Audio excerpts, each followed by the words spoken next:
ప్రభునందు ప్రియ సోదరి సోదరులారా, తెలుగు ఆన్లైన్ బైబిల్ కాలేజీకి చేరువచ్చిన మీ అందరికీ ప్రభువును రక్షకుడైన యేసుక్రీస్తు వారి కృపగల నామములో ప్రేమ వందనాలు చెల్లిస్తూ ఉన్నాం.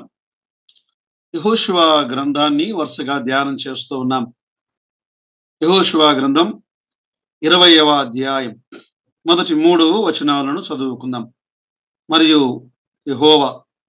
యెహోషువకు సెలవిచ్చినదేమనగా, నీవు ఇశ్రాయేలీయులతో ఇట్లనము, తెలియకయే పొరపాటున ఒకని చంపిన నరహంతకుడు పారిపోవుటకు నేను మోషే నోట మీతో పలికించిన ఆశ్రయపురములను మీరు ఏర్పరచుకొనవలెను. హత్య విషయమై ప్రతి హత్య చేయువాడు రాకపోవునట్లు అవి మీకు ఆశ్రయపురములగును. ప్రియులారా, యెహోషువ గ్రంథం 20వ అధ్యాయానికి మనం ఒక పేరు పెట్టుకుంటే, ఆశ్రయపురములు. 6 ఆశ్రయపురములు. ఈ ఆశ్రయపురములను గూర్చి మనము గమనిస్తుండగా, నిర్గమాకాండం 21వ అధ్యాయములో దేవుడు వాటిని వివరించాడు. సంఖ్యాకాండం 35వ అధ్యాయములో వాటిని గూర్చి ఆయన బోధించాడు. ద్వితీయోపదేశకాండం 19వ అధ్యాయములో ఈ ఆశ్రయపురములను గురించి ఆయన ఇశ్రాయేలీయులకు బోధించాడు. మరలా వారు యోర్దాను నదిని దాటి కనాను దేశములో ప్రవేశించి వారికి ఇవ్వబడినటువంటి స్వాస్థ్యమును వారు స్వాధీనపరుచుకున్న తరువాత దేవుడు మరొకసారి ఈ 6 ఆశ్రయపురములను గురించి ఆయన వివరిస్తూ ఉన్నాడు. 9 వచనాలున్న ఈ అధ్యాయం 3 భాగాలుగా విభజన చేద్దాం. 1 నుండి 6 వచనాలు. 1 నుండి 6 వచనాలు. ఆశ్రయపురములను నియమించుమని మరలా ఆజ్ఞాపించిన దేవుడు. ఆశ్రయపురములను నియమించుమని మరలా ఆజ్ఞాపించిన దేవుడు. 7, 8 వచనాలు 2వ భాగం. 6 ఆశ్రయపురములను ఎంపిక చేయుట. 6 ఆశ్రయపురములు, వాటి పేర్లు, వివరాలను వివరించుట. ఆఖరి భాగం 3వ భాగం 9వ వచనం. ఆశ్రయపురముల ఉద్దేశము. ఆశ్రయపురముల ఉద్దేశము. ఈ 12 గోత్రముల వారికి వాగ్దాన దేశమును కేటాయించి వెల్లడించిన తరువాత దేవుడు లేవీయులకు తాను ఇచ్చే ఒక నిర్దిష్ట ఆశ్రయపురములను గురించి ఆయన వ్రాయించాడు కదా. లేవీయులకు ఇవ్వబడినటువంటివి. అందులో 6 ఆశ్రయపురాలు. మొత్తం 48 పట్టణాలు. అందులో 42 ప్రత్యేకమైన పట్టణాలు. అందులో 6 ఆశ్రయపురములుగా మనం చూడగలం. యాకోబు తన మరణ పడక మీద ఆయన కొన్ని ప్రవచనాలు చెప్పాడు. ఆదికాండం 49వ అధ్యాయంలో. అందులో లేవీని గురించి ఆయన ఏమన్నాడు? సిమియోను లేవిని గురించి మాట్లాడాడు. 49వ అధ్యాయం 7వ వచనంలో, నేను వారిని చెదరగొట్టెదను అన్నాడు. యాకోబులో వారిని చెదరగొట్టెదను కదా. దేవుడు లేవీయులను ఆయా ప్రాంతములలో చెదరగొట్టాడు. అయితే అది వారికి ఆశీర్వాదముగా ఉన్నది, మరికొందరికి అది ఆశీర్వాదముగా ఉన్నది. అది ఆశ్రయపురములు అనేవి ఈ దినాల్లో పోలీస్ స్టేషన్ అని మనం చెప్పుకోవచ్చు కదా. హత్య చేసిన వాడు పొరపాటున వాడు ఆశ్రయపురానికి పరిగెత్తుకుని రావాలి. అయ్యా, పొరపాటున ఇలా నేను హత్య చేశాను అనగా వానిని ఒక గదిలో ఉంచి, ఆశ్రయపురములో ఉంచి, వాని విషయమై విచారణ చేసి, ఒకవేళ అది వాడు తెలియక చేసిన ఎడల ఏం చేయాలి? ఆ వ్యక్తిని నిర్దోషిగా ప్రకటించి యాజకుడు ఉన్నంత వరకు, అతనిని బ్రతికి ఉన్నంత వరకు అతనిని అక్కడ ఉంచాలి. పిల్లరా, దేవుడు ఈ ధర్మశాస్త్రమును మానవుని హృదయములో ఆయన వ్రాయించిన వాడు. సరే, మనము ఈ 3 భాగాలు ఆలోచన చేద్దాం. మొదటి 6 వచనాలు. దేవుడు ఆశ్రయపురములను నియమించమని ఆజ్ఞాపించుట. అంటే మరొకసారి ఆయన ఆజ్ఞాపించినటువంటి ఆజ్ఞ. ఇది మొదటి 3 వచనాలలో రక్తాపరాధ విషయమై ప్రతీకారము తీర్చుకొనువాడు ఆశ్రయపురమనే స్థలానికి వెళ్ళాలి. అంటే నేరము చేసిన నేరాన్ని అనుగుణంగా శిక్షించబడాలి అనే మాటను గమనిస్తున్నాం. అంటే మొదటి స్థాయి హత్యకు దేవుడు మరణ శిక్షను ఆయన విధించాడు. పొరపాటున చేసిన దానికి దేవుడు క్షమాపణను ఆయన విధించాడు. మొదటి 3 వచనాలలో తెలియకయే పొరపాటున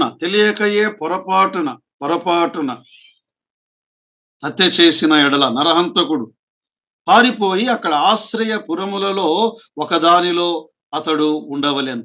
ఇదే సంగతిని ద్వితీయోపదేశకాండం 19వ అధ్యాయం 4 నుండి 7 వచనాల్లో ఆయన వివరించాడు. పిల్లల, దేవుడు ఆయన న్యాయవంతుడు, దేవుడు అన్యాయస్తుడు కాడు. ఒకవేళ ఒక వ్యక్తి తప్పు చేసిన ఎడల న్యాయవంతుడైన దేవుడు తప్పులను శిక్షించువాడు. అందుకే దేవుడు ఈ లోకములో ఆయన అధికారులను ఉంచాడు. రోమీయులకు రాసిన పత్రిక 13వ అధ్యాయం మొదటి 4 వచనాలను మనం చదివితే, ప్రతివాడు పై అధికారునకు లోబడి ఉండవలెను, ఏలైనగా దేవుని వలన కలిగినది తప్ప మరి ఏ అధికారమును లేదు, ఉన్న అధికారములు దేవుని వలననే నియమింపబడి ఉన్నవి అన్నాడు. కదా, ఈ అధికారులు వారు చెడ్డ కార్యములకే గాని మంచి కార్యములకు వారు భయంకరులు కారు అన్నాడు. నీకు మేలు కలుగుటకై అధికారులు దేవుని పరిచారకులు అన్నాడు. కాబట్టి దేవుడు కొందరిని నియమించాడు. ఒకవేళ ఆ వ్యక్తి పొరపాటున హత్య చేసిన ఎడల, అక్కడ తెలియకయే పొరపాటున హత్య చేసిన ఎడల మనకేం కలగాలి? క్షమాపణ కలగాలి. అయితే ఆ వ్యక్తి ఏం చేయాలి అంటే దేవునిని ఆశ్రయించాలి, ఆశ్రయపురములను ఆశ్రయించాలి, ఆశ్రయపురములకు అతడు పరిగెత్తుకొని వెళ్ళాలి అని గమనిస్తున్నాం. ఏమిటి ఆశ్రయపురములు? ప్రియులారా, మన ప్రభు అయిన యేసు క్రీస్తు వారు ఆయన ఆశ్రయపురముగా ఆయన ఉన్నాడు. ఆశ్రయపురము ఆయనే మన యొక్క ఆశ్రయము, మన యొక్క దుర్గమునై ఉన్నాడు. హెబ్రీయులకు రాసిన పత్రిక 6వ అధ్యాయం 17, 18, 19 వచనాల్లో దేవుడు తన సంకల్పము నిశ్చలమైనదని, ఆ వాగ్దానములకు వారసులైన వారికి మరణిశ్చయముగా కనబరుచవలనని ఉద్దేశించిన వాడై, తాను అబద్ధమాడజాలని నిశ్చయమైన 2 సంగతులను బట్టి మన ఎదుట ఉంచబడిన నిరీక్షణను చేపట్టుటకు శరణాగతులమై మనకు బలమైన ధైర్యము కలుగునట్లు ప్రమాణము చేసి వాగ్దానమును దృఢపరచెను. ఈ నిరీక్షణ నిశ్చలమును స్థిరమునై మన ఆత్మకు లంగరు వలె నుండి తెరలోపల ప్రవేశించుచున్నది. శరణాగతులమై అనే మాట కదా. మనము ఒకవేళ పొరపాటున చేసిన కార్యములకు శరణాగతులమై, శరణు అంటూ దేవుని సన్నిధిలోనికి మనం వెళ్ళాలి. కదా, మనము ప్రభువును ఆశ్రయించవలెను అనే మాట. దేవుడు ఒకవేళ తప్పు జరిగితే ఆయన తప్పక శిక్షిస్తాడు. తప్పును శిక్షించకపోయిన ఎడల దేవుడు నీతిమంతుడు కానేరడు కదా. వారు ఎవరైనా సరే, వారు యేసు ప్రభువుని అంగీకరించిన వారా, అంగీకరించని వారా, తప్పును ఆయన శిక్షించువాడు. మనకి పేతురు రాసిన మొదటి పత్రిక 4వ అధ్యాయం 17వ వచనంలో, తీర్పు దేవుని ఇంటి యొద్ద ఆరంభమగు కాలము వచ్చి ఉన్నది, అది మన యొద్దనే ఆరంభమైతే అన్నాడు. మన యొద్దనే ఆరంభమవుతుంది. ప్రియులారా, పొరపాటున తప్పు చేసిన వాడు ఒకవేళ దేవుని సన్నిధిలోనికి వచ్చి క్షమాపణ వేడితే ఆ వ్యక్తిని దేవుడు క్షమిస్తాడండి. ప్రభు దగ్గరకు రావాలి. ఆయనే ఆశ్రయపురం, ఆయనే మన దాగు చోటు. శరణాగతులమై మనం పరిగెత్తేటువంటి లంగరు ఆయనే. రోమాపత్రిక 8వ అధ్యాయం 1వ వచనములో, కాబట్టి ఇప్పుడు క్రీస్తు యేసునందున్న వారికి ఏ శిక్షా విధియు లేదు అన్నాడు. దేవుని చేత ఏర్పరచబడిన వారం మనం. దేవుని చేత ఏర్పరచబడిన వారి మీద నేరము మోపువాడెవడు? నీతిమంతులుగా తీర్చువాడు దేవుడే అన్నాడు కదా. ఆయన మనలను నీతిమంతులనుగా ఆయన తీర్చాడు కదా. ఈ మొదటి 3 వచనాల్లో దేవుడు అంటున్నాడు, మీ కొరకు ఆశ్రయపురములను ఏర్పరచుకొనుడి. మీ కొరకు ఆశ్రయపురములను ఏర్పరచుకొనుడి. పిల్లరా, ఎందుకటవి? అనుకోకుండా ఒక వ్యక్తిని చంపిన హంతకుడు అక్కడికి పారిపోవచ్చును. వారి రక్త ప్రతీకారము తీర్చుకునే వ్యక్తి నుండి అతడు తప్పించబడతాడు. ఇక్కడ ప్రాచీన ఇశ్రాయేలీయులలో నరహంతకులను శిక్షించబడుట పట్ల దేవుడు ఆందోళన చెందాడు. మాత్రమే కాదు, మరణ శిక్ష అనే సూత్రం ఆదికాండం 9వ అధ్యాయం 6వ వచనం ప్రకారం మనిషి రక్తమును చిందించువాడు రక్తమునే చిందించవలెను. కారణం ఏమిటంటే దేవుడు మానవుని తన స్వరూపములో సృష్టించాడు. శిక్ష ఉన్నది, అదే సమయంలో ప్రభువును ఆశ్రయిస్తే క్షమాపణ ఉన్నది. దేవుడు అవకాశం ఇచ్చాడు. కయీనుకు ఒక అవకాశం ఇచ్చాడు తన యొద్దకు రావడానికి. కయీను, నీవు నీ తమ్ముడైన హేబేలును ఎందుకు చంపావు? నీ తమ్ముడైన హేబేలు రక్తము భూమిలో నుండి నాకు మొర్రపెట్టుచున్నది. కయీనేమన్నాడు? అవును ప్రభువా, నేను దోషము చేశాను, నన్ను క్షమించండి అంటే క్షమాపణ పొందేవాడు. నేను నా తమ్మునికేమైనా కావలివాడనా అన్నాడు. దేవుడు శిక్షించాడు. ఆదికాండం 4వ అధ్యాయం 13వ వచనంలో ఏమంటాడు? కయ్యను, నా దోష శిక్ష నేను భరించలేనంత గొప్పది అన్నాడు. నిజమే ప్రియులారా, మనం ఎవరమో మన శిక్షను భరించలేం. కయ్యనే కాదు, నీవు నేను ఎవరమైనా. అందుకే యెషయా గ్రంథం 53వ అధ్యాయం 5వ వచనంలో మన సమాధానార్థమైన శిక్ష అతని మీద పడింది. ప్రభు అయిన యేసు క్రీస్తు వారి మీద మన శిక్ష పడింది. ఈనాడు శిక్ష నుండి విడిపించబడిన వారము మనం కేవలం ఆయనను ఆశ్రయించుట ద్వారా కదా. ఎవరైతే ఈ హత్య చేసిన వ్యక్తిని చంపాలని వెంటబడి తరుముతూ ఉన్నారో ఆ రక్త ప్రతీకారము తీర్చుకునే వ్యక్తి నుండి ఈ వ్యక్తికి ఏం కలుగుతుంది? ఆశ్రయము. ఆశ్రయము ఆయనే, మన ప్రభువే ఆశ్రయం.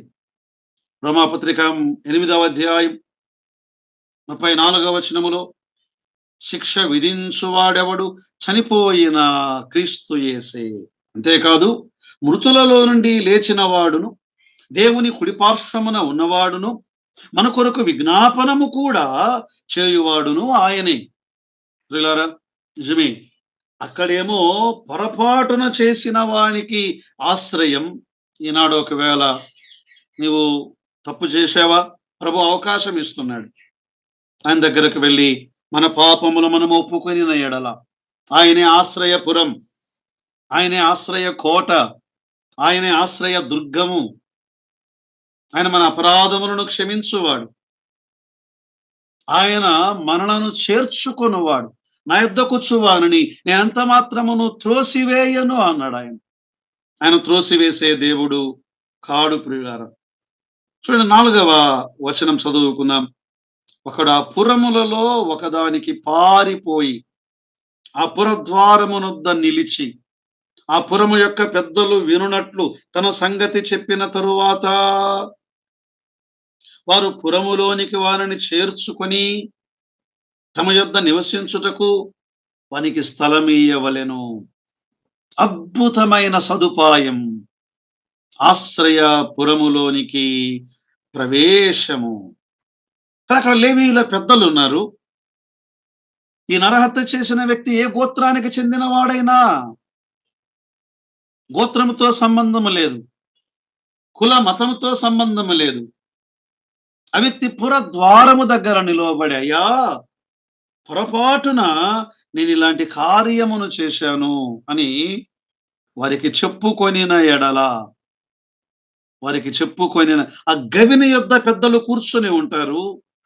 ఆ గవిని యొద్ద పెద్దల దగ్గరకు వెళ్ళి తాను చెప్పుకొని ఎడల ఈ లేవీయులు ప్రాథమిక విచారణ చేసి, ఇతడు ఉద్దేశపూర్వకముగా హత్య చేశాడా, పొరపాటున హత్య చేశాడా, ప్రాథమిక విచారణ చేసి అతనిని తమ యొద్దకు చేర్చుకుంటారు. ఆశ్రయపురములోనికి వారిని చేర్చుకుంటారు. అందుకే ప్రియులరా, ఈ ఆశ్రయపురములు అందరూ చూచే విధంగా అవి కొండల మీద ఉన్నటువంటి పట్టణముగా ఉండాలి. కొండ మీద ఉండు పట్టణముగా ఉండాలి.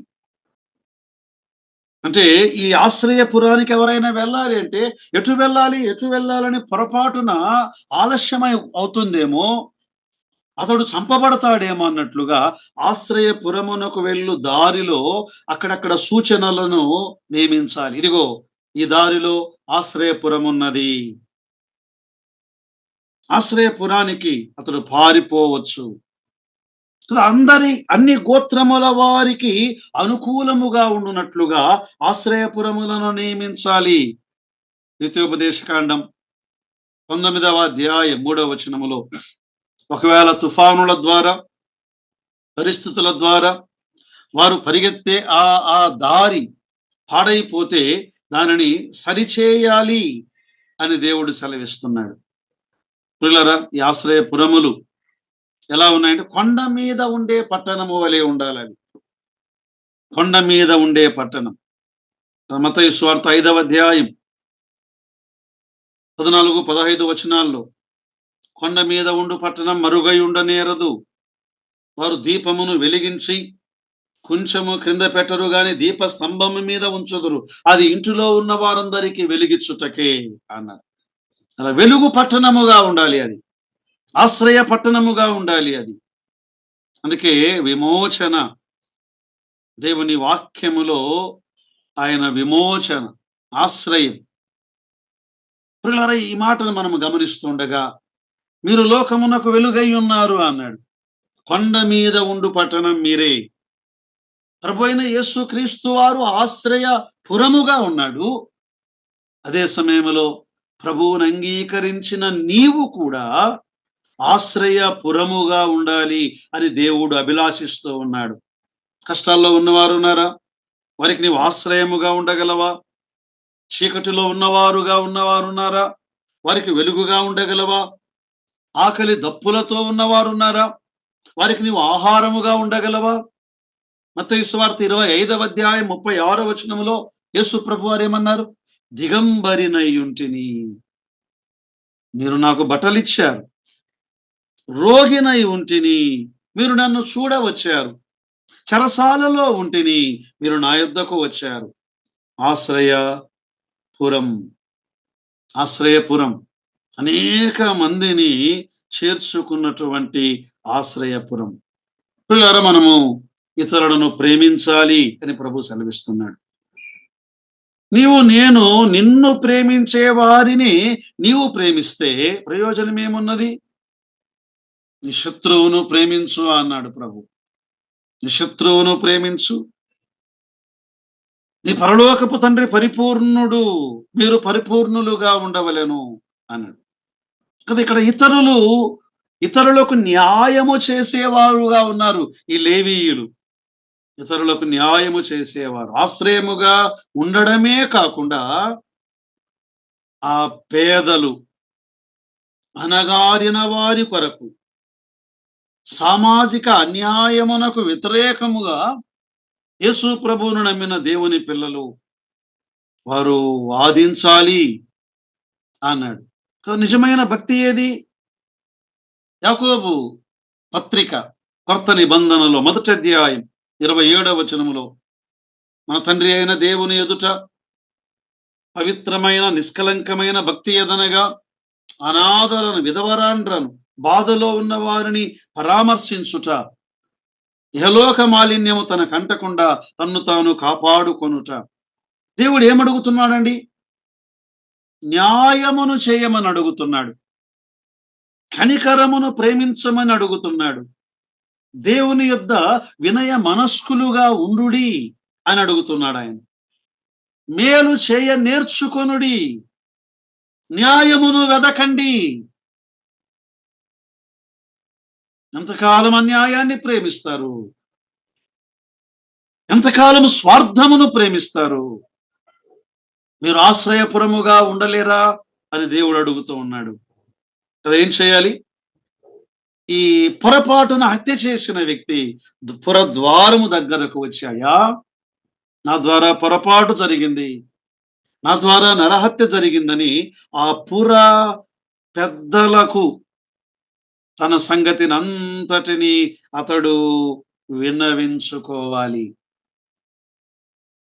12 ఏండ్ల నుండి రక్తస్రావ రోగము కలిగిన స్త్రీ యేసుక్రీస్తు ప్రభు వారి వస్త్రపు చెంగును ముట్టగానే ఆమె స్వస్థపరచబడినది. ప్రభు అన్నాడు, ఆయనలో నుండి ప్రభావము వెడలిపోయింది, నన్నెవరో తాకారు అనగానే ఆమె వచ్చి తన సంగతి అంతయు ఆయనతో చెప్పెను. క్షమాపణ పొందింది. ప్రియులారా, యోహాను మొదటి పత్రిక 1వ అధ్యాయం 9వ వచనంలో, మన పాపములను మనము ఒప్పుకొనిన ఎడల, అయ్యా, నా ద్వారా దోషము జరిగింది, నా ద్వారా నేరము జరిగిందని ప్రభు దగ్గరకు వచ్చి ఆయన సన్నిధిలో ఒప్పుకుంటే ఆయన నీతిమంతుడు. ఆయన నీతిమంతుడు. ఈ లోకములో మనుష్యులు క్షమించకపోవచ్చు, కానీ ప్రభు క్షమించేవాడు. మన సమస్త దుర్నీతిని కడిగి మనలను పవిత్రులనుగా చేయువాడు ఆయన. మాత్రమే కాదు, ఇక్కడ వారు పురములోనికి వానిని చేర్చుకొని తమ యొద్ద నివసించుటకు వానికి స్థలమీయవలెను. కదా, ప్రభు ఒక అవకాశమును ఆయన మానవునికి ఇస్తున్నాడు కదా. ప్రకటన గ్రంథం 3వ అధ్యాయం 20వ వచనములో ఏమన్నాడు? ఇదిగో, నేను తలుపు నొద్ద నిలుచుండి తట్టుచున్నాను. ఎవడైనను నా స్వరము విని తలుపు తీసిన ఎడల నేను అతని యొద్దకు వచ్చి అతనితో నేనును నాతో కూడా అతడును భోజనము చేయుదుము, సహవాసము చేస్తాము, ఆ వ్యక్తితో నివాసము చేస్తాము. ఆ వ్యక్తిని పురములోనికి చేర్చుకున్నారు. ఈ మాటను మరొకటి సంగతితో కలిపి ధ్యానము చేద్దామా? తప్పిపోయిన కుమారుడు, పాడైపోయిన కుమారుడు, ఆస్తిని పాడు చేసిన కుమారుడు, ఆరోగ్యమును పాడు చేసుకున్న కుమారుడు తండ్రి యొద్దకు పరిగెత్తుకొని వచ్చి, తండ్రి, పరలోకమునకు విరోధముగాను నీకు విరోధముగాను నీ ఎదుట, దేవుని ఎదుట నేను పాపము చేశాను అనగానే ఆ వ్యక్తిని తన ఇంట చేర్చుకున్న తండ్రి, ఆ వ్యక్తిని తన ఇంట చేర్చుకున్న తండ్రి, ఆ వ్యక్తిని తన ఇంట చేర్చుకున్న తండ్రి. చేర్చుకుందామా? వెలివేద్దామా? తర్వాత 5వ వచనం చూడండి. 5వ వచనములో, రక్తము విషయమై ప్రతీకారము చీర్చుకొను వాని నుండి రక్షణ, అంటే న్యాయ విచారణ చేయుట. 5వ వచనం, హత్య విషయములో ప్రతి హత్య చేయువాడు వారిని తరిమిన ఎడల వాని చేతికి ఆ నరహంతకుని అప్పగింపకూడదు. ఎలైనగా అతడు పొరపాటున తన పొరుగు వాని చంపెను గాని అంతకు మునుపు వాని యందు పగబట్టలేదు. అతడు తీర్పు నుందుటకై సమాజమునెదుట నిలుచు వరకును, ఆ తరువాత ఆ దినములలోనున్న యాజకుడు మరణమునందు వరకును ఆ పురములోనే నివసింపవలెను. తరువాత నరహంతకుడు ఆ పట్టణములో నుండి పారిపోయి ఆ పట్టణమునకు తన ఇంటికి తిరిగి రావలెను. ఎంత గొప్ప సదుపాయం కదా. ఇక్కడ దేవుడు ఏమంటున్నాడు? హత్య చేసే వాని చేతికి వారిని అప్పగించవద్దు. ఈనాడు మనం ఏం చేస్తున్నాం? అధిక నీతిమంతులమై హత్య చేసేవాని చేతికి కాదు, మనమే హత్య చేస్తున్నాం. అధిక నీతిమంతులై, అధిక పరిశుద్ధులై,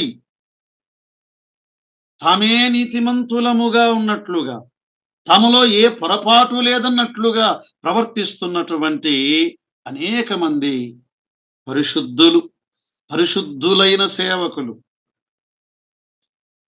పాపానికి అప్పగిస్తున్నారట వీరు, సాతానుకు అప్పగిస్తున్నారట వీరు. దేవుడు అన్నాడు, మీరు అప్పగింపకుడి, ఆ వ్యక్తిని అప్పగింపకుడి. మరి ఎవరికి అప్పగించాలి? దేవునికి అతనిని అప్పగింపవలెను.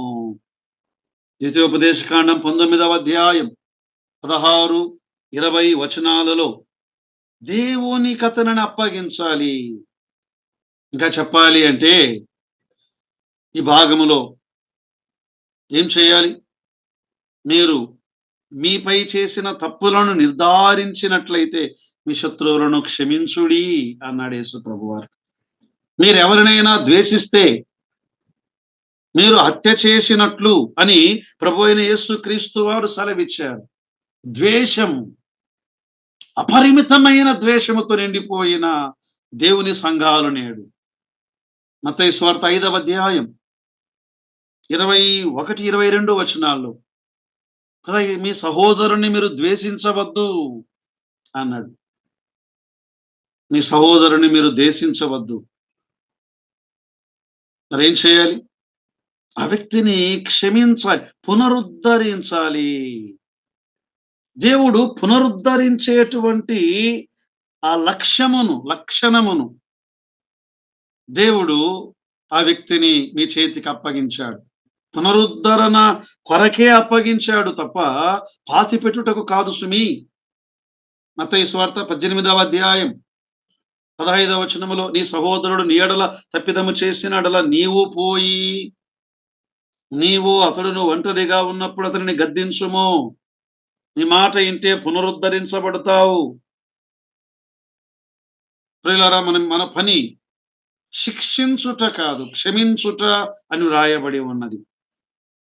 గలతీ పత్రిక 6వ అధ్యాయం 1వ వచనములో, సహోదరులారా, ఒకడు ఏ తప్పిదములోనైనను చిక్కుకొనిన ఎడల ఆత్మ సంబంధులైన మీలో ప్రతివాడును తానును శోధింపబడునేమో అని తన విషయమే చూచుకొనుచు సాత్వికమైన మనస్సుతో అట్టి వారిని మంచి దారికి తీసుకుని రావలెను.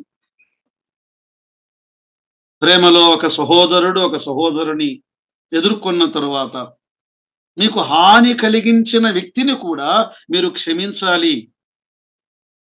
ఒకవేళ అనుకుందాం, ఈ నరహంతకుడు లేవీ గోత్రికుణ్ణే చంపాడు పొరపాటున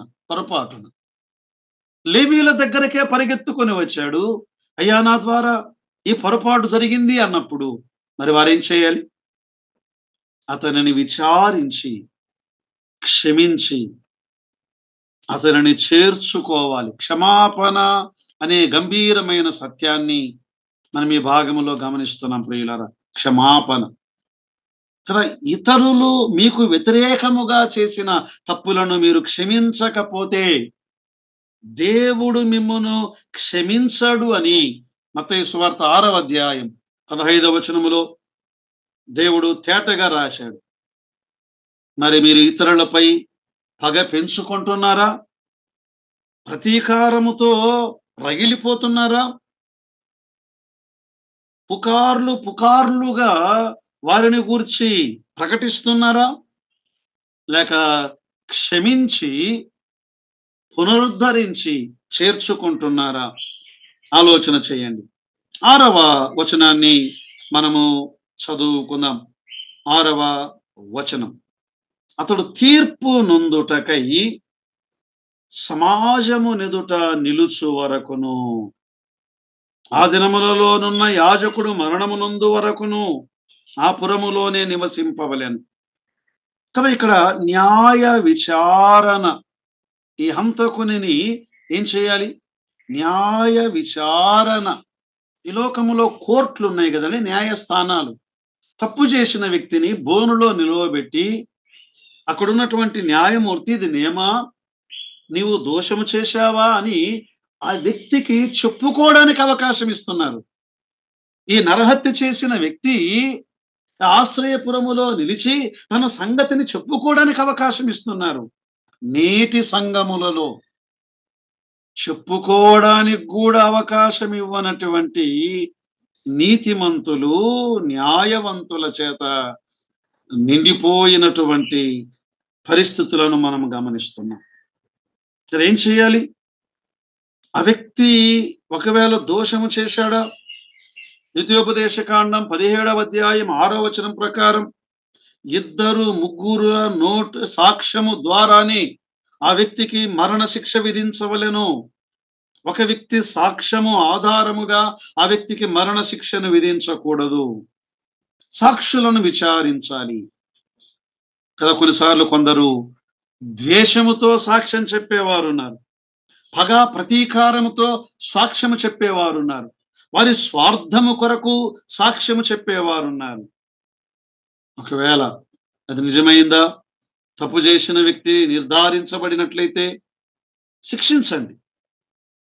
అయితే పరిమితమైనటువంటి శిక్ష, అపరిమితమైన శిక్ష కాదు.